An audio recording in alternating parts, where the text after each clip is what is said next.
Paul writes in Romans 12, "Rejoice in hope, endure in suffering, persist in prayer."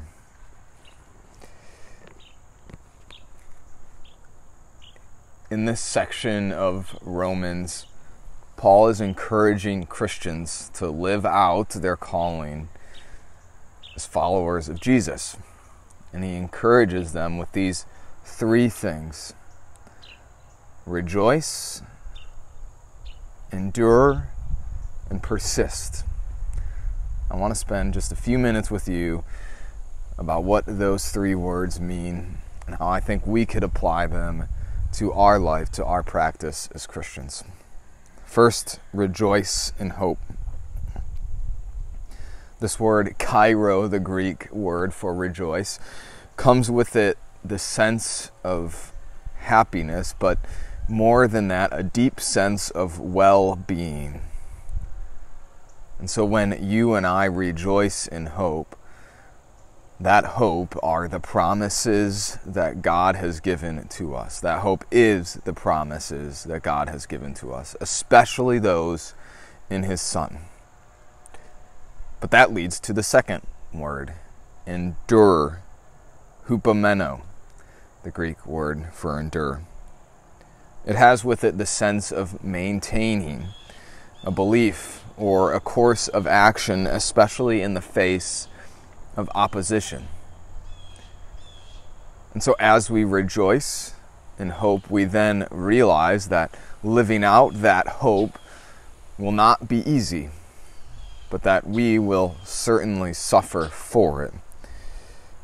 That same word, endure, is the word that Jesus uses to warn His disciples. He says that people will hate you, but the one who endures to the end will be saved. Which leads to that third word, persist. Let me try this. Pros kartereo is the Greek there. And this word persist has with it the sense of to busy oneself, to be fully engaged with, to be even devoted to something. This is that same word that we studied when we did our Acts 2 sermon series about devoting themselves to the apostles' teaching, to fellowship, to the breaking of bread, and to prayers. And here again, Paul writes to persist, to devote themselves to prayer. Because it's a cycle. These three things, they work with each other, they lead to each other, and then it starts all over again. We rejoice in the hope that we have in the middle of hardship. Because of Jesus and the promises He's given to us, we can do that. But then that leads to actually enduring in suffering, to believing and holding on to that hope even in the spite and even in the moments when it doesn't feel as though or seem as though it will be fulfilled. But then that leads to persisting in prayer, because the only way that we can hang on to those, the promises, the only way that we can endure in suffering is when you and I come before God, when we bend our knee before Him, when we enter the throne room to speak, to plead, and to beg for mercy. I really liked how the Message translation summarized these verses. Don't burn out. Keep yourselves fueled and aflame. Be alert servants of the Master, cheerfully expectant. Don't quit in hard times. Pray all the harder. That's my encouragement for you today. That you would be cheerfully expectant. That you wouldn't quit in hard times, and that you would pray all the harder.